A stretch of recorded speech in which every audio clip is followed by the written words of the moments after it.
I know we live in a political time where particularly the media tends to reward the loudest and harshest voices, and the clicks go to the people with the harshest, unkindest words. I tell people, you get 15 miles out of Washington, D.C., the people in this country actually get along pretty well.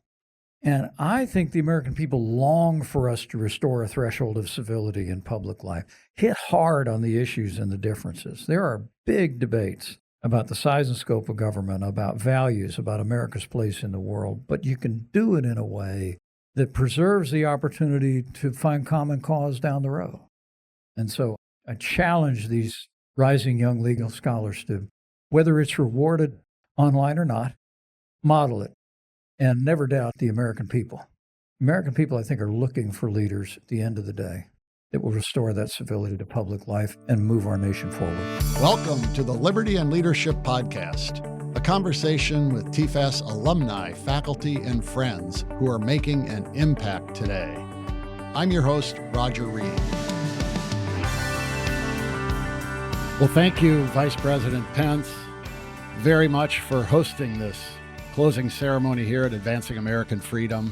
Thank you also, Mark and Mr. Vice President, for hosting two of our law fellows here. I know they had just a fantastic experience working with you at Advancing American Freedom. But we appreciate especially your time tonight because your schedule's a busy one. You had some very important meetings today I read about. And I know you value time with your wonderful, beautiful wife and family as well. So we're grateful to you for taking the time out to be with us. Since Mark talked about Advancing American Freedom and the great work you do here, I've worked with many of your colleagues here. Mark Short has been a friend for years, Paul Teller, and many others. Could you tell more about your motivation for founding this organization? I'd be happy to, but Roger, first let me tell you what an honor it is to be able to host you here. The Fund for American Studies has been a bulwark for liberty and constitutional principle for generations in America. And I want to invite everybody here to give you a round of applause for your extraordinary leadership. Thank you. I also want to congratulate all the graduates of the Summer Law Fellowship Program. I graduated from law school about 1,000 years ago. And would that I would have had the summer that you've had to really drop anchor and listen to some of the great thought leaders in our country at the Fund for American Studies. So congratulations, each one of you. I know your futures are bright. It's a joy to be able to share this moment with you this summer. There are other heroes in the room that I've known for many years. Don Devine, you can give him a round of applause too. This is one of the... When I first met Don Devine, our hair was not the same color. But he's been a lodestar in the conservative movement as long as I've been a part of it. And I'm grateful to you. Humbled by the words of Mark Wheat. He will be given his pink slip tomorrow for that excessive introduction. But Mark is singularly, as I expect that you already know from your board, he singularly is one of the most thoughtful and principled constitutional attorneys in the United States. And I want to thank you, Mark, for your great leadership and your career. And finally, despite the overly generous introduction, I hold the view that I am not the best Pence that was ever sent to Washington, D.C. The other one was a Marine who actually served in Beirut in 1983, shipped out just before the worst single-day loss in the history of the Marine Corps. He went on to do everything that matters, build a good name, a business, wonderful family, and for the last 3 terms, he has served Indiana with enormous distinction and a commitment to principle. And since he will be hanging up his spurs in the House of Representatives at the end of this term, this might be one of my last opportunities in Washington, D.C. to give you a chance to show all of our appreciation to Congressman Greg Pence for your career and your leadership. Proud of you. We formed Advancing American Freedom when I left the White House, mostly because, Roger, when an administration comes to an end, people are looking for jobs first and foremost. And I wanted to make sure that all the good thought leaders and policy people in the Vice President's office had a place to go and continue the work in the conservative movement. We've been blessed to do that.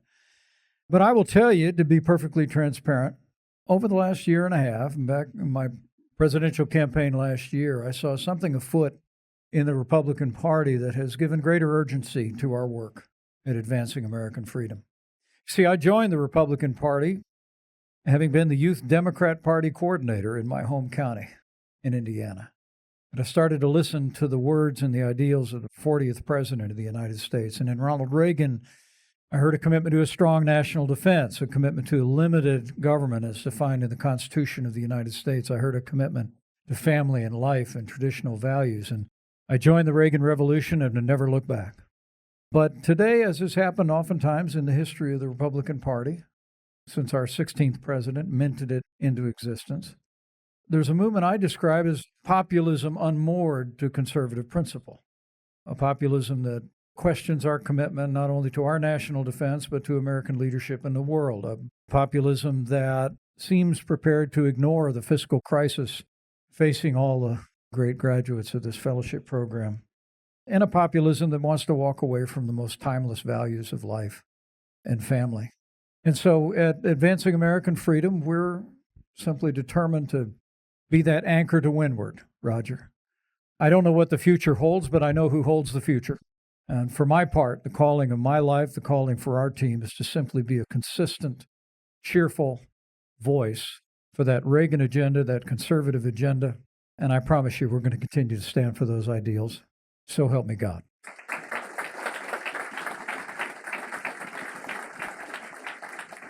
I know one area of concern and focus for advancing American freedom is religious liberty, something you've always championed in your life and in your career.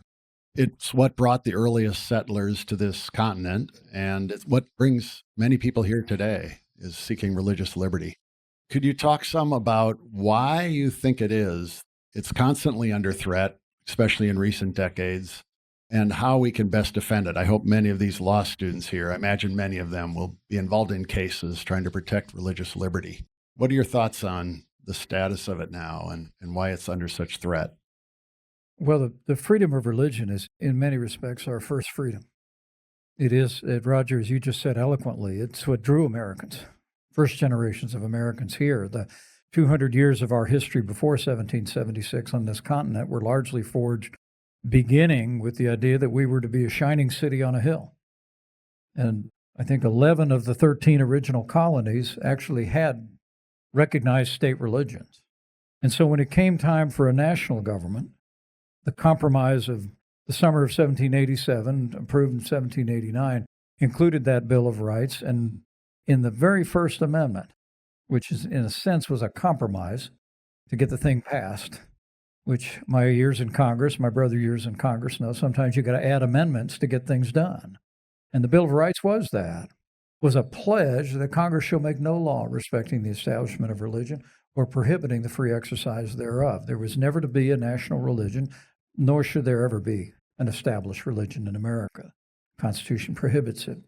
But the free exercise clause is of equal importance in the life of the nation. People that would ask me back in my days on the radio, Roger, they would say, I'm listening to you, I'm trying to figure out where you're coming from. Are you a conservative? Or are you a libertarian? I would always answer it the same way. I'd say I'm a Christian, a conservative, and a Republican in that order. And my Christian faith is the most important thing in my life and in my family's life. So defending that has always been a lodestar for me, the right of every American to live, to work, to worship according to the dictates of their conscience. But it's at the very heart of the American experiment. But it's under attack today in ways that these rising legal minds will recognize, but to me it represents a genuine challenge, and that is, as some cultural mores have changed, there's almost an unavoidable clash between the freedom of religion and certain other rights that have been recognized by the Supreme Court, chief among them the Obergefell case. And the right of, and I want to say, as I said when I was governor of Indiana, I don't think anyone should ever be discriminated against because of who they are, who they love, or what they believe. But it's the combination of understanding that as the country recognizes relationships in new and in renewed ways in the last 5 years, we have to equally vigorously defend the right of people to believe and to live out that faith and live out that belief. But there represents a genuine clash there. It's not one that the Supreme Court was ignored. I'm very proud of the fact that with the help of 3 of the appointments. And I'm incredibly proud of the 3 justices we appointed to the Supreme Court of the United States. But there have been some very, very encouraging decisions by this renewed and new conservative majority that have respected the freedom of religion, the freedom of conscience. But there's still much work to be done. Those lines are going to continue to be drawn, and I think it's going to be imperative that men and women of principle in the practice of the law understand the vital, central importance of the freedom of religion, and that the clash that will continue to occur between competing values in the society has to be resolved in a manner consistent with that core right, that God-given right to the free exercise of religion. Another issue that you are focused on at Advancing American Freedom, and one in which, as a governor, you were a leader, is education reform. You promoted school choice, vouchers, charter schools. You're doing that now. We've seen a lot of progress since you were governor around the country. Are you optimistic that that will continue and that we'll have true educational choice for most Americans in the future? Roger, I would tell you I'm incredibly proud of the state of Indiana for being one of the early meccas for school choice. The first privately funded school voucher program in the country was created by a Hoosier by the name of J. Patrick Rooney. State of Indiana, when I was governor, we had the largest school choice program in the country. I doubled it. But I would tell you, I think we're beginning to win that argument in large ways across the country. Notably, it would have been roughly our first year out of office that I was with Governor Doug Ducey, literally the day that a referendum to overturn what was the very first universal school choice program in America was defended in the state of Arizona. Arizona led the way. Arkansas has followed. Other states have followed. I'm proud to say Indiana essentially become a universal school choice state. And I just hold the view that this is, in many respects, the civil rights issue of the 21st century. And I think, quite frankly, we would see in surveys in Indiana back in the 1990s, the African-American community was always considerably ahead of the rest of the population in their support for school choice. It's one of the things that I've never been able to square with the politics of the Democratic Party, which is that I would tell you 8 out of 10 African Americans 20 years ago believed that parents ought to be able to choose where their kids go to school, regardless of their income or area code. But the Democratic Party hard over against school choice. And I think it's created an opportunity where our administration and in states across the country, there have been expanding support among minority populations, because it's the notion that the pathway toward prosperity, the pathway toward opportunity begins with a good education.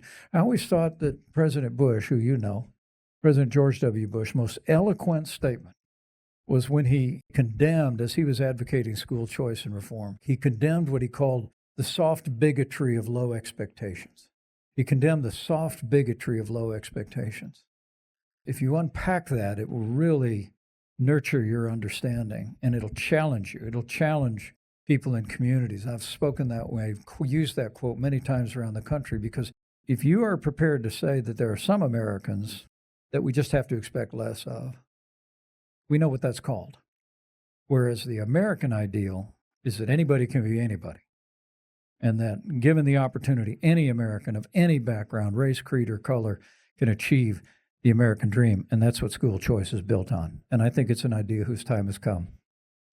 I was speaking this week with some of the students in our journalism program, and they were thanking us for arranging such a exciting summer of events, from the presidential debate coming in June, the attempted assassination attempt. They've had a summer they could write and write and write about.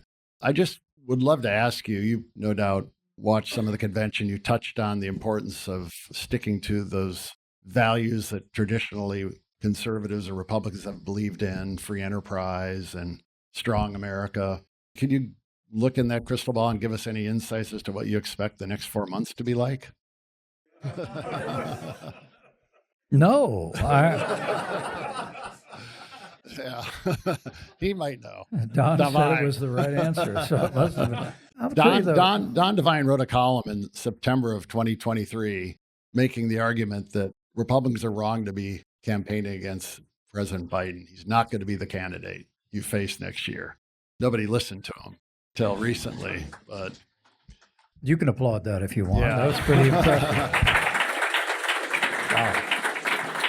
well, let me ask this: you were the 48th Vice President of the United States. Well, can I speak to that, though? for Well, a second? sure. I'm still optimistic about the future. I often tell people that in my 20 years of public service, my opinion of government generally went down. But my opinion of the American people went up every year, every week, every day. And I was doing some fly fishing in Montana. I didn't go to Milwaukee. I saw an article that said, Pence chooses Montana over Milwaukee. But I was standing there with a fellow that owned this great stretch of a river. He had his hands in his pockets, and he looked at me and he goes, what do you think? What do you think is going to happen? And I just looked at him and I said, the only thing I know for sure is that the American people are going to sort this out. And we're going to return our country to the principles and practices that we know have always made America strong and prosperous and free. I've always loved, Karen and I try and do a little devotional time in the Bible in the mornings. And we just the other day just read the verses where David's son Solomon becomes king, and he has a prayer. He prays that God would give him a discerning heart to distinguish between right and wrong. And then he says, for who is able to govern this great people of yours? And what I love about that was not just that Solomon knew whose he was, but he knew who he served. And I will tell you, from the bottom of my heart, my time as your vice president, my time as one of the governors in this country, my time as a member of Congress, seeing Americans in some of the most difficult times, seeing our troops in visits downrange, we serve a great people. And the American people are going to steer toward freedom. No matter how chaotic today may seem, we're going to build a future of freedom for our nation. I believe it with all my heart. So do I. In his opening remarks tonight, Colin Parks, who directs this program, quoted one of my favorite statements from Randy Barnett, that our Constitution is the document that governs those who govern us. And Randy goes on to say that it's only government officials who swear an oath to uphold it. The American people don't swear an oath to uphold the Constitution. It's something that applies to those who govern us. And he's very good in talking about that. Now, you swore that oath, and then on January 6th of 2021, you were in a position where you faced a lot of pressure, but proved a profile in courage by upholding the Constitution. Would you comment some on that, how you faced that, what drove you? Well, Roger, thank you. I'm very, very humbled by your words and the encouragement. Those were difficult days. But for me, not surprisingly, you put your finger on it already. January 20th, 2017, I put my left hand on Ronald Reagan's Bible and I raised my right hand. And I took an oath to support and defend the Constitution of the United States. And it ended with a prayer. So help me God. It's the same oath every elected official takes at every level. More importantly, it's the same oath people that wear a uniform at home and abroad take. And I would tell you from very early on, from the first time the internet started to boil in December about some idea that as vice president, I would have the authority to decide which electoral college votes to count and which not to count, to send back or to reject. I knew it could not have been so. I spent a lifetime studying the American founding. I dyed my hair to look more like the American founders. It's so important to remember when they signed that Declaration of Independence. If you haven't read it in a while, go read it. It had one complaint, or at least it had many complaints, but they were directed to one person. And I remember saying to my team early in December, I said, I've heard this, but I know it's not true. Because the founders of this country would never have intentionally vested unilateral authority in any one person. They just fought a war. And the American presidency belongs to the American people and the American people alone. As I said, there's almost no idea more un-American than any one person could choose the American president. But I went into that process with that conviction and that expectation. But I don't want to tell you that it wasn't difficult. President Trump and I had a very close working relationship for 4 years. I'm very proud of the record of the Trump-Pence administration. We strengthened our military. We revived our economy. We appointed conservatives to our courts at every level. The world was more secure and more prosperous. And I've been a small part of that. It's one of the great honors of my life. But I just knew in my heart of heart that all that really mattered was that I kept my oath. And frankly, there were some in a well-meaning way that said I might choose to do what our vice president did today, and that was have somebody else fill in for them in a joint session of Congress. But I thought of my son, who's a Marine Corps major. I thought of my son-in-law as a captain. I thought of everybody who wears a uniform now and in the past. And I thought, when our soldiers get an assignment, they don't get to decide whether that one's particularly uncomfortable. I'm not going to do it. You took the oath to respect the unified chain of command. You execute the mission. And by God's grace, I went into that with the same attitude. But it all came down to a promise. And I tried to communicate that to members of Congress on that day. And it was, I believe, in January 2017, I made a promise to the American people. But I also believe that I made it to Almighty God. And by His grace, I believe and will always believe that we did our duty that day. The Bible says He keeps His oath even when it hurts. I know something about that. But I truly do believe that that was a moment deflecting attention from me where, despite the riot that occurred and the injuries and hardship that occurred, the shock to the country, it was a day that our institutions held. It was a day that not just one person, but every member of Congress returned to the well and did their job. And I remember when we reconvened the Senate that very same day, I had a few short words that I'd written with my family at my side. And I said, the world will today once again witness the resilience of our system of government. And so if you think back on that day, I would encourage all of you, when you take that oath, you're sworn in as an officer of the court, take it just as seriously. And those of you that may serve in uniform, those of you that may serve in public life, do the same. Keep your word. But have the confidence derived from witnessing that day and being alive as Americans and young adults in that day to know, in the end of the day, our constitutional republic held, and may it ever be. Shifting topics for a minute, I read a piece you wrote very recently about China, and obviously there's a perception in the world today that America's weak. You know, there's someone not much older than our law fellows here, Evan Gershkovitz, who's been sentenced to 16 years in a penal colony by Putin. Another American journalist from Radio Liberty sentenced this week, I think, to 6 years. We saw the Iranian attack on Israel on October 7th. There are concerns about Taiwan, and Taiwan's doing military exercises this week to how to push back an invasion from China. How do we restore an America that its policies are based on peace through strength? Well, we have work to do. Although, look, military of the United States is still the strongest military the world has ever known. And I said earlier this week that it was important, with all the upheaval and the changes and an assassination attempt on a former president and a sitting president stepping aside from a campaign, we needed to send a message to the wider world that our military is the strongest in history, and we're prepared to defend our freedom and to defend our treaty allies. And I believe we are capable of that today. The question is a little bit into the future, and that's what I wrote about this week at foxnews.com, and we're going to be leaning into. I met today with some of the leadership in the Senate to speak about the very important work that Senator Roger Wicker is doing to simply call us back. Look, during the Reagan administration, we spent an average of 5 to 7% on military spending, 5 to 7% of GDP. Correct me if I'm wrong, Don. We're now at 3% at a time where the world seems to become more dangerous by the day. Senator Wicker's bill calls for us to return to 5, but the important thing to remember is in World War II, we spent 38% of our GDP. To invest in and strengthen the nation is how one achieves peace and avoids war.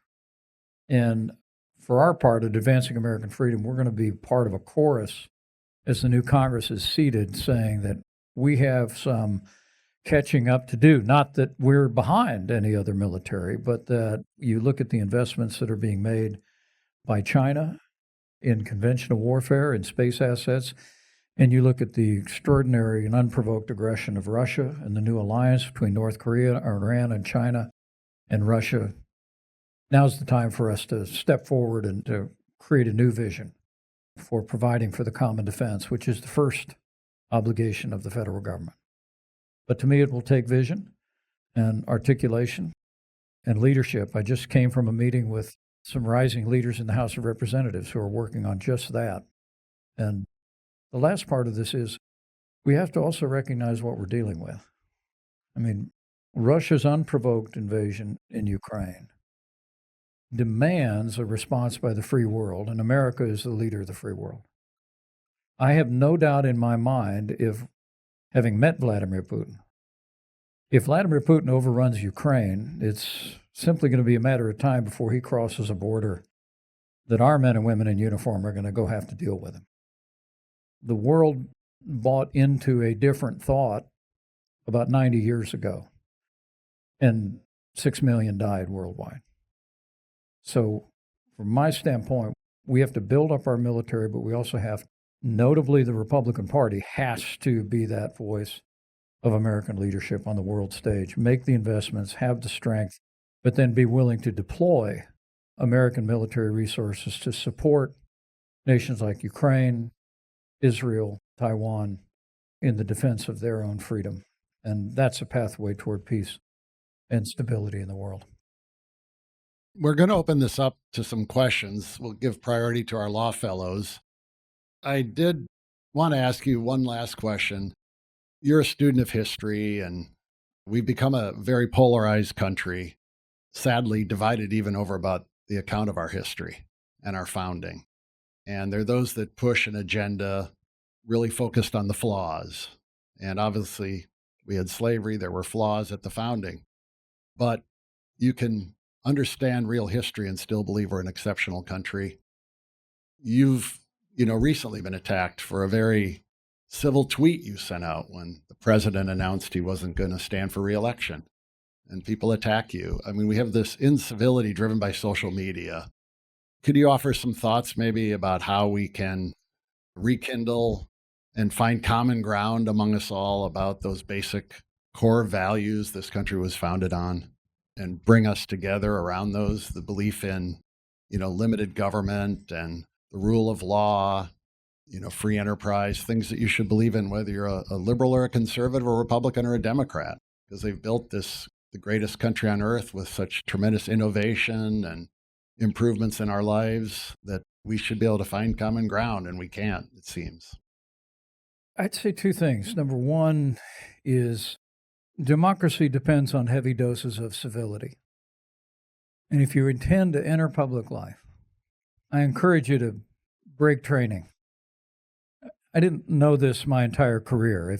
If you read my autobiography, So Help Me God, which is available on Amazon and where all good books are sold, you'll find early in my political career, even despite the fact that I was a professing Christian, I set the standards of my faith aside and got down in the mudslinging world of American politics. But when it was all over, I ended up regretting that. And 10 years later, when the opportunity came around to run for office again, my wife and I just decided we were going to serve an audience of one. We were going to treat others the way we want to be treated. And I'm not talking about not taking on the issues.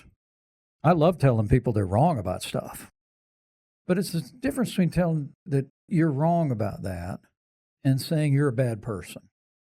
There's a difference between saying your thinking isn't grounded in American ideals and saying that you don't love your country.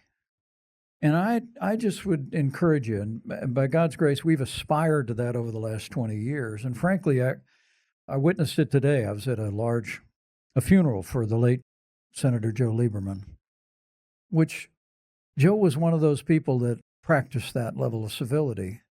And at his funeral at the Hebrew Temple, just nearby our nation's capital, there were as many Republicans as Democrats. There were. And I don't know that you asking me that question on the day of his memorial service isn't what we call God's timing at my house. Because I will say one other thing, and that is that I believe that is the aspiration of the American people. I know we live in a political time where particularly the media tends to reward the loudest and harshest voices, and the clicks go to the people with the harshest, unkindest words. I tell people, you get 15 miles out of Washington, D.C., the people in this country actually get along pretty well. And I think the American people long for us to restore a threshold of civility in public life, hit hard on the issues and the differences. There are big debates about the size and scope of government, about values, about America's place in the world, but you can do it in a way that preserves the opportunity to find common cause down the road. And I just would challenge these rising leaders in the room to think about that. There's a reason why in Congress, and frankly in most legislatures in the free world, there are these arcane rules of debate. I have to refer to you as my friend from Maryland, my good friend, the gentle lady from Pittsburgh. You're watching C-SPAN, and I know some of you do. You watch C-SPAN, you go, why are they talking like that? What is that? It's because I think our founders have understood, and throughout Western history have understood, that democracy depends on heavy doses of civility. And so I challenge these rising young legal scholars to, whether it's rewarded online or not, model it and never doubt the American people. American people, I think, are looking for leaders at the end of the day that will restore that civility to public life and move our nation forward. Great, great. Well, let's see. Are there some questions from any of our legal scholars? Thank you for being here, Vice President Pence. My name is Braden Lloyd. I'm also Rising 3L at Notre Dame. My question for you stems from the fact that you were a radio host for some time, which I've always thought that was really fascinating. And so I guess I'll phrase the question like this. Somebody who's graduating law school and looking at going to a firm, thinking to themselves, I could go to a firm and enjoy the work, even make money, have a good time, maybe potentially be there forever. But there's just like a little voice in the back of my head all the time, every day, that's kind of telling me, maybe there's something else I should be doing. But I don't know exactly what that is. Maybe it's start a business. Maybe it's go into politics. Maybe it's be a radio host. What advice do you have? Listen to that little voice. Although I will tell you, I know people who are, my age, who have had extraordinary careers in the law and been people of enormous consequence. And they've drawn great satisfaction from their careers. But for me, I loved studying law. I really did. And I went to the McKinney School before it was called that in downtown Indianapolis.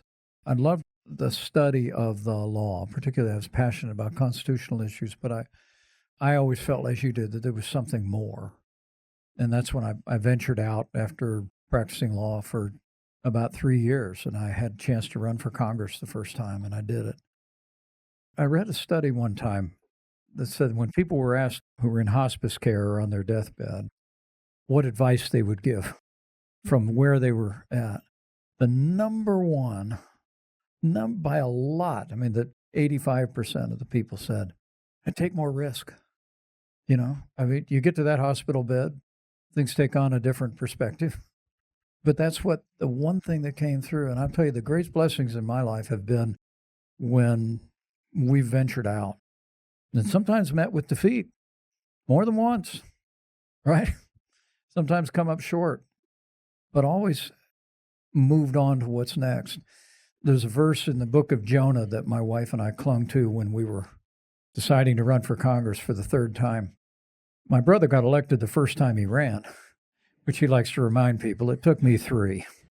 But there's a verse in Jonah that says, those who cling to worthless idols forfeit the grace that could be theirs. So I just encourage you, don't cling to what you think you're supposed to do. Be more than that. If you're in the practice of law, expand your horizons and look for opportunities to really develop a reputation in the community and be a leader in the law in your community. But if it's beyond that, I encourage you to step out, take risks, do it in a way that is honorable and forthright, and I promise you, you won't regret it. Thank you, Mr. Vice President. This has been wonderful. What advice do you have on getting power out of Washington and back to state and local governments? Thank you. Vote Republican. Pretty easy. We are a nonpartisan organization, but That was what you call a legal disclaimer. Look, I don't think the 10th Amendment was a new idea at the end of the Bill of Rights. I think it was an exclamation mark at the end of the Constitution. The Constitution itself is a document of limited federal government. And then at the 10th Amendment, it says, just in case you haven't gotten the message, whatever is not delegated here is reserved to the states and the people. That's why I would like to see us shut down the Federal Department of Education. It was one of Jimmy Carter's worst ideas. And education's a state and local function, law enforcement, firefighting, I mean, the things that matter most. And with all due respect to my brother and all of his colleagues, when I hear a bump in the night, I don't call my congressman. And so I think those functions of government that, Thomas Jefferson said, government that governs least governs best. And we had to have that message. And with the fiscal crisis that the country's facing, and almost nobody's talking about, a couple of us in that presidential campaign last year were talking about it. And I'll never stop, because I'm not going to do that to your generation. Okay, we're at about $35 trillion in national debt today. We just saw a projection in about 10 years it could hit $50 trillion. I mean, the impact on the quality of life, more importantly, the impact on the ability of the United States to provide for the common defense, to have a safety net for people at the bottom of the ladder of opportunity, is all going to be put at risk if we allow that mountain range of debt to continue to grow. But it's going to take vision to do that. And I think rather than just talking about just cut, it's devolving programs back to the states. When I was governor of the state of Indiana, we had to go to Washington, D.C. to ask for waivers to operate the federal programs that we ran for the federal government. We ran them, but the federal government told us how to run them. And we had to say, we'd like work requirements for able-bodied people on welfare. We'd like to introduce health savings accounts into our Medicaid program. And we had to go hat in hand as though Washington had money and we were coming to ask for the money, instead of, dirty little secret, there's no money in Washington.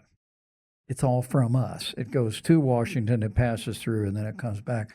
You bypass that whole process if you move those programs. As you reform government, you move them back down to the states. So 10th Amendment is part of the answer, electing leaders that understand that.